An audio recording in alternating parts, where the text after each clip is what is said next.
My name is Tom and welcome to my channel, Tom Code Designs. I'm a mechanical design engineer and for the past few years I've been building battle robots. Bam. What we're going to do in this series is we're going to go all the way through the process of building a battle robot. So we're going to start right here today with just the initial concept, all the way through the design process, through the manufacture of all the parts, through all the assembly, and deal with all the problems all the way through the process till we come out the other end with a fully functioning world-class battle robot that we're going to apply to Battlebots with. We're going to get accepted and we're going to win the giant nut. This is going to be a massive challenge. I have limited tools. In Battlebots, you'll notice that a lot of the teams on there have near infinite amount of machine hours available. I'm not one of them people. We will just have to design to what we have available. I've been a mechanical design engineer for about 9 years now. What I usually design is specialist machinery and industrial type stuff. Pretty well suited for battle robots. Battle robots are ridiculous. They need very, very specialist parts in order to operate. These parts are expensive, so building a battle robot is a small fortune. I'm going to be funding this all myself, so this is all my money going into this. Like literally, this is all my money going into this. And also, I'm doing it at risk. The good people at Discovery Channel haven't yet greenlit a new season of Battlebots, so we're just doing this hoping that there's going to be a new season. We're also hoping that they're going to see the light and do the decent thing and let me on it. So another challenge is I'm not alone in wanting to go on Battlebots. Just about every other robot builder I've ever met wants to go on Battlebots. It's the biggest and best competition in the world. To be sure that you're going to get a place, you have to design something pretty crazy. So I built some pretty crazy stuff already. But this one has to be pretty special. Where are we going to begin designing the battle robot? There's lots of different ways to design, and I'm not going to tell you that one way is better than the other, but they all have to start in the same place. We need to know what we're going to design. I've been kicking an idea around in my head for a little while now. It's a well-armoured pushbot with a weapon that is similar to everybody's favourite Forrest Gump pun-named military tank robot, Lieutenant Bam. So Bam was originally built for Chinese celebrity extravaganza. This is fighting robots. You might have noticed I put it earlier in this video's montage, and that's because I did play a part in this design. The original idea for Lieutenant Bam was to be a really well-armoured robot with really strong drive. So it has the tracks for lots of traction and a big front wedge where we invested a lot of weight so it'd be able to just it'd be able to just take hits all day long. The weapon on it was kind of just a glorified self-righter that we thought we'd be able to get some style points with aggression and just for hitting them. What actually happened was it ended up being quite an effective weapon and actually done quite a bit of damage, which we didn't really expect. The nice thing about it being electric rather than it, say, being pneumatic, it was proportional, so the arm can kind of sit where you want it to. So it can kind of be used to push things away. You can also control it a lot better. Unlike a hammer where it's kind of like on or off, the time that you have to strike is a bit larger. If you're very close to something and you're worried about it getting away, you can kind of hit it lots because you don't have to fully retract. I really like the concept behind this electric hammer. I'm kind of reluctant to call it a hammer or an axe because it kind of isn't. It's kind of a electric rotary gearbox actuator type thing, but that doesn't roll off the tongue so easily. I will be doing a video on Lieutenant Bam later on my channel, and I will be covering the full build and the design sort of intent with that. So if you want to see that, subscribe below. But for now, how are we going to make sure this build is a success? The way I'm going to approach this is the same way that I would approach any other project. So right now, at the beginning, I'm going to try and establish some goals. So every time we need to make a decision, we can decide if we're leading ourselves closer towards our end goal or if we're sort of strafing away from it. And then we just don't do that. Goal number one is we're building to get on Battlebots. So try and build something they actually want to see. We have to build something that has never been done before and something that they're definitely going to want on the program. If we don't get on Battlebots, there is no point in building a battle robot. So the rest of the goals are things that I want for the actual machine. So number one is I want this machine to be reliable. If we're doing something and it doesn't add to the application, we're going to do it in the most simple and mechanically sound way possible. If it doesn't consistently work and it breaks all the time, you're going to lose the matches and you're not going to get very far. Number 2 is I need strong armor in at least one place. So we need somewhere where we can consistently, reliably take hits and not have to worry about the thing falling apart. Strong enough to take the biggest of hits all day long, no problems. The number 3 thing I want from on the robot is I want very strong drive. I don't want to be pushed around by everyone out there. So probably 4-wheel drive, and with the reliability thing, I'm probably going to have a motor on each wheel so that they're kind of independent. So that's where I'm at the moment. I've not actually decided anything for certain yet, apart from one thing, the name. We need a name which is memorable, which is unique, which fits the robot well. More importantly, it needs to strike fear into the heart of all the other roboteers, and especially their robots. Jasper. How do we go about turning this vague list of wishes and requirements into a fully working fighting robot so that will go on to win Battlebots? We need to go and actually design the thing. You probably think right now what we're going to do is we're going to go on ahead to our favourite CAD package and we're going to start modelling up robot parts. No, we're not going to do that yet. There are lots of people out there that that's their go-to, that's what they do. They jump on CAD straight away, and if that works for them, great. In my experience, you can lose a lot of hours doing that. If you're designing without direction, you might design a bunch of stuff that kind of leads into a dead end and you've just lost a bunch of hours. Or you might end up with a problem and you've kind of designed yourself into a corner and you have to do a bunch of rework. And again, you're going to lose a bunch of hours. It's going to take a lot of time to put right. As I've developed in my professional career, I've realized that the best projects and the projects that have gone the smoothest have been the ones where I've had the best outline, where we've sat down at the beginning and we've established what we're going to build. And the way that we do that is we use a pencil and paper. Paper is cheap and paper is fast. You can get your ideas down very quickly. If there's something wrong, you can just change them. It's not going to cost you that much time. If you're working with somebody else, it's a good way to collaborate and you can kind of go back and forth, draw things out and explain what you're thinking a lot more easily than if you CAD everything up. So we do have to strike a balance. I'm fully aware you can design stuff in full on paper. There are people that have done it, there are people that still do it. That's not what we're really going for. We're just trying to get the majority of ideas down so we can kind of see things like how parts are going to interact, where the fasteners are going to go, if we're going to have tool access, how are we going to get this part made, a clear idea of the design intent for each part. So that when we go onto CAD, we have a clear idea of what we're doing. We're not just starting from nowhere. I think that some people think that things like SolidWorks are just the answer to a lot of problems and that you'll jump on CAD and it's going to design the whole thing for you. And that is not the case. CAD is just a tool. It doesn't create any ideas. You still need to take everything to it. And it's just a nice way of representing them and displaying them. So one thing I try to do pretty early on is I try and get the overall shape and the intent of the robot laid out. I've got some sketches here from some of my overall robot builds. So this here was some of the first concept sketch for Griffin 1, which was built for Bots 1. I knew I wanted a hydraulic crusher. So this is me kind of trying to lay out what kind of shape I think it might take and where some of the biggest components would go. Here you see we have this jaw, we've just got the ram in place. And I guess that I thought that all the hydraulic kind of support stuff would live here. The jaw kind of has to be this shape because obviously we're pushing this way and we need to resolve the force on a bottom jaw. We see up here I was also kind of toying with the idea of making it a invertible design, but it just didn't quite pan out. This looks like I was probably going for some kind of robot shark type thing. So I do try and give my robots a theme wherever possible.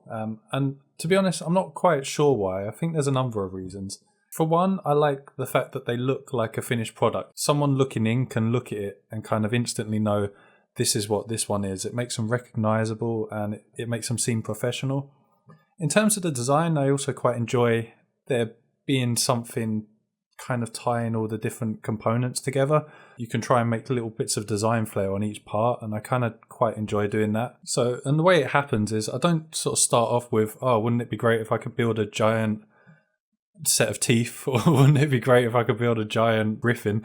It I kind of start with what I want the robot to do. So this one was a hydraulic crusher, and obviously then it kind of had to have a mouth. And then once you kind of get the shape, it kind of starts looking like something. So this one was Griffin 1, which actually, ended up being a Griffin, just because this part here, which was the hydraulics, all this stuff wouldn't fit under here. And it also made it very vulnerable, so I kind of lifted it up here. And then I needed a self-righting mechanism, so it needed to have either a rib cage, so it was going to be kind of a rib cage to start with, so it opens up like this. And that didn't really work, so it needed to be hinged at the top, and they look like wings. That's the stuff for the mascot. I'll get onto that in a minute.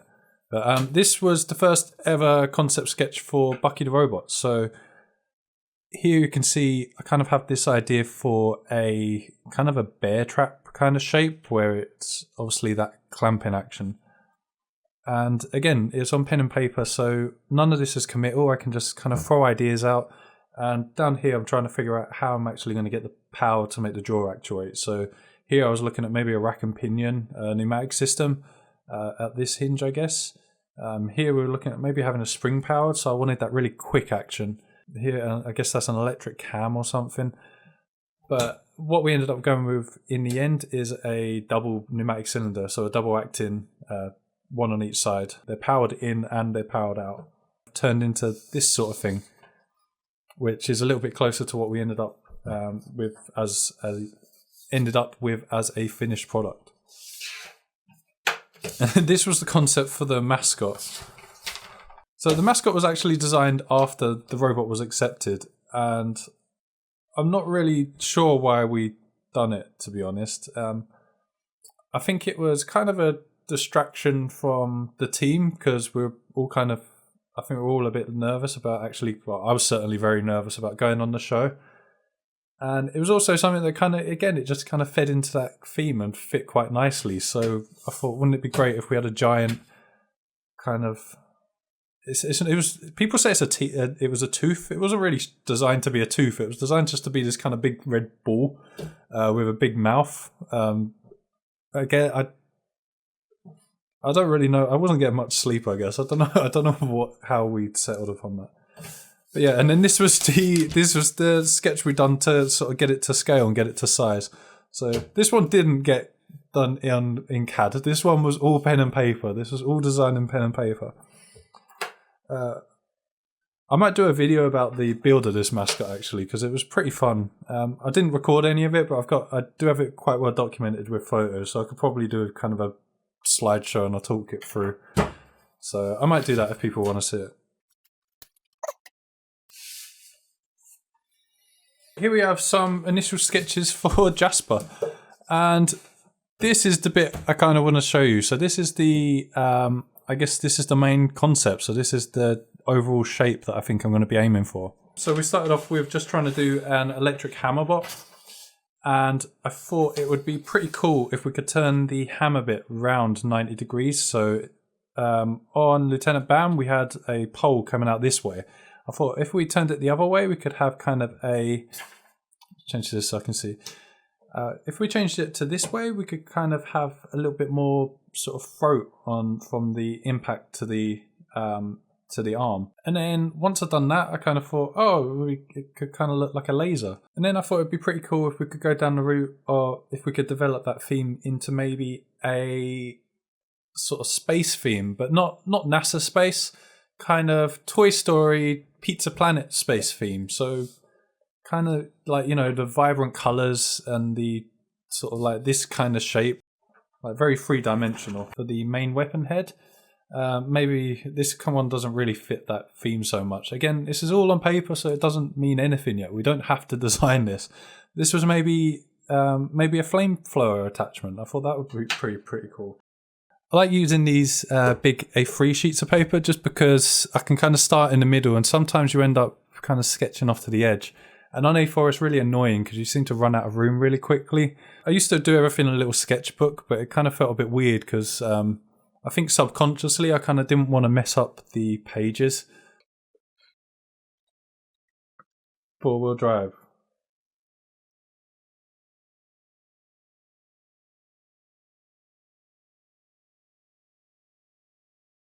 So I really like the one I've done for Griffin, so I'm going to try and do something similar for the wheel guards on there. So out of the chunky plastic, one problem we did find was when they got damaged, obviously you can't weld plastic, you can't. So to fix it, it basically becomes a replacement. That obviously this plastic of this thickness is actually really expensive, especially by the time we got it tooled and machined. So I would actually like to have some kind of like sacrificial plates on the outside, some wear plate maybe. So something like this. Maybe in segments so that if they get damaged we can just take them off and change them out.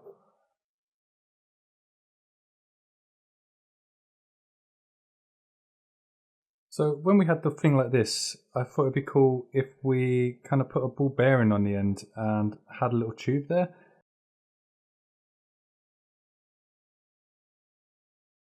This is the support for the weapon. The weapon is obviously the focus of the robot. It should be the focus of any robot in my opinion. That kind of dictates the shape of the rest of the robot. It's not only is it physically the biggest, it's the bit that requires the most support. It takes the most forces and it requires the rest of the robot to kind of be built around it. Wedge could probably come back here a little bit. Oh, maybe not. So this part I'll probably have to move back a bit. It looks a bit goofy out there. So if we say that that's the pivot, that's the new pivot for the weapon. I really like these big fins to be the weapon bulkhead supports.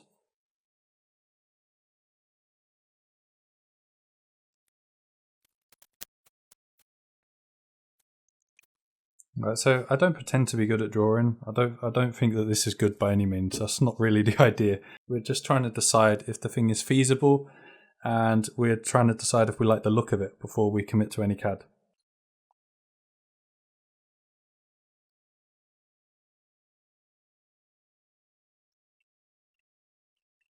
And some wheel guards. They're obviously going to have to pick up on the body somewhere, so I'm just going to put that kind of shape in there for now. So that's kind of, maybe we'll make that out of one piece. So that's kind of our concept. We know how the weapon behaves, so it kind of moves forwards and backwards like this. As a footprint, like the wheel is there, there, there and there, that looks about right. It looks like it's got a nice wide base on it and it looks like it'll support the weight hanging off of it. This arm is deceptively light, so what we're going to use for this is a big diameter tube of UHMW. The thinking behind that is that when we're hitting something, the force goes down this way, obviously, that we're generating here. But we're also going to get a resultant force that comes back up this way. The idea behind the UHMW is that it might actually stop some of that transmitting through the chassis. What also will help with that is we're making these weapon bulkheads out of the same UHMW. Between 30 and 40 millimeter thick. It'll take out some of the backlash in the gears and transmit some of the shock through the weapon bulkhead. So hopefully, again, it'll make our weapon more reliable. To further help this transfer of our energy into our opponent, and rather than coming up and back through our own system here. So our hammerhead here, this is our laser hammerhead.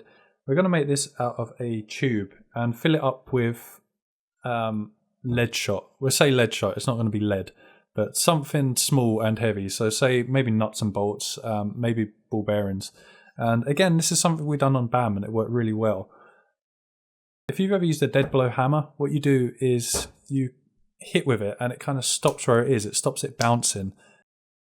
Where the lead shot kind of moved to the edge of the end of the cylinder, they transmit all the kinetic energy that you've put into them all the way to the end face here. And this is quite an easy structure to make.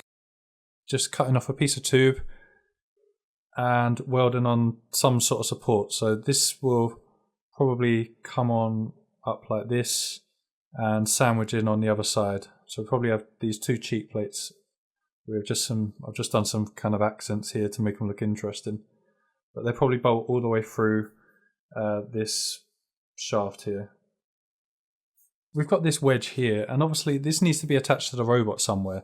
And we want to be able to take hits on this all day long. What I'm thinking is we build some plate onto that there. So we're looking at in section now. So we're ignoring this flared out bit here. We're just looking at this section sideways. We weld on a plate here, like this. And this is how it's going to attach to the robot, with a shaft that goes through this sort of tongue and groove plate thing here. This is probably going to be the strongest part of the robot, this weapon chassis here. This weapon bulkhead. It's probably going to make the majority of the chassis, and it looks like everything's going to probably tie to it. We've got our four-wheel drive here. These are our wheels hidden in. You can just about see them. We want to give it a nice wide base and kind of evenly spread the load. So the center of gravity looks like it's probably going to be around here, just behind the front wheels. So not quite in the center, just about here, I would imagine. This is the middle of the robot between the two axes, and we're going to invest a lot of weight in the wedge, so that'll kind of just bring it forwards a bit. And if we look from this way, the majority of the weight is down in this kind of section here. So that feels about right, and we'll see how close we are at the end.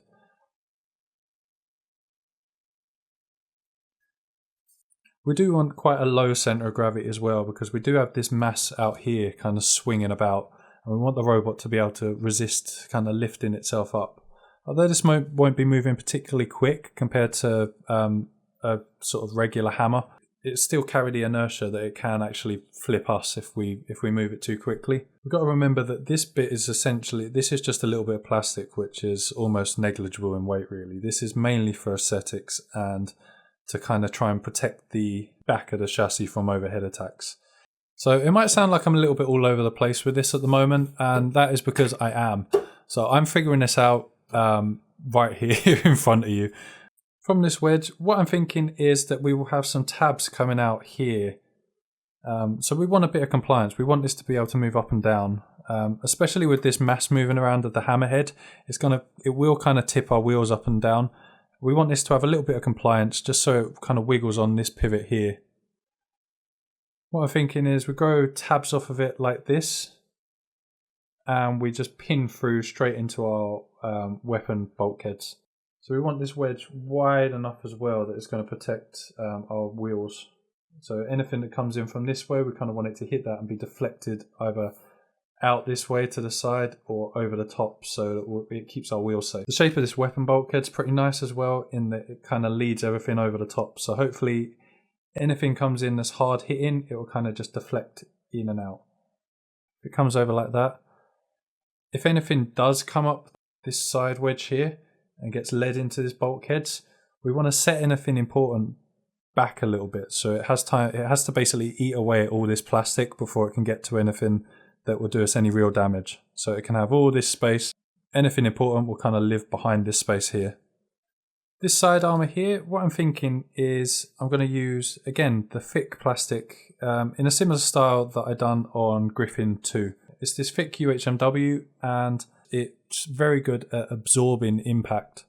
UHMW stands for ultra high molecular weight, so that is really long polymer chains. So what that means is that they stretch a long way. So the chains are all kind of like folded up, I guess, and as you hit them, they stretch and they give.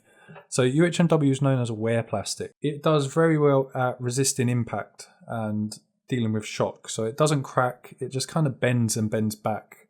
The downside of this plastic, when it gets damaged, you can't just weld it like you do steel. So you can't just kind of cut it out and put a new bit on. You need to throw out the whole thing and replace it. So looking from the top,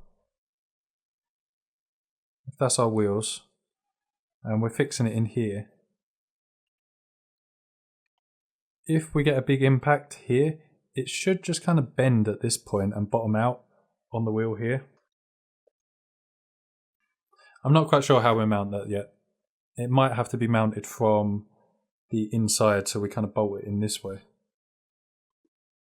The thing with plastic is you can't really bolt into it. There's a thing called creep, where it just, as soon as you apply tension, it basically just kind of relaxes, so you can never really get any bolts tight.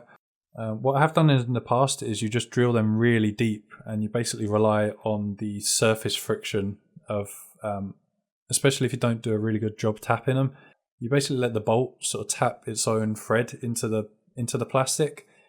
And as long as there's a lot of engagement in there, it does a relatively good job of staying done up, but it's not the best way for sure.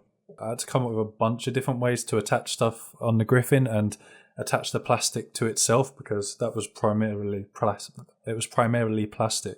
If you put brackets on there, then the brackets are likely to bend and they kind of deform the shape of the plastic, which kind of defeats the object of using the plastic in the first place. The point in using the plastic was that when it gets an impact, it all kind of moves and then comes back where it was. If you put a steel plate in there, then as soon as you hit it, the steel plate will bend, it'll go past this elastic limit, it'll stay bent. The plastic, which hasn't gone past this, it's only gone through plastic deformation, so it can bend and come back, but it will be prevented from doing that because you've attached it to something which has deformed. So I had to come up with a bunch of clever ways to attach the plastic in a way that will allow everything to move, but it will kind of go back to where it was when it started. Right, so I'm probably going to stop this episode here. So what have we done? We've created a set of kind of goals or rules that we're going to try and follow through the build, which is kind of stuff that I want from the robot. We've developed a concept which kind of fits them goals. And there's a theme that I'm excited to develop. So we're going for kind of a Toy Story cartoony space feel. On the next episode, what we're going to do is we're going to go through and we're going to finish off some of this sketching, how the different parts are going to interact and what shape the parts are going to take, get into more of the kind of nitty-gritty design of it. Before we do any of that, we're probably going to look at speccing some parts for it. So we're going to have to spec the drive motors, the weapon motors, the speed controllers, the batteries, and then it kind of gives you that'll give us a kind of scale for how big everything is and where it's going to live within the robot. If you liked this video, put a like. You go ahead and tick the thumbs up. And if you want to see the next episode, make sure you subscribe. Peace.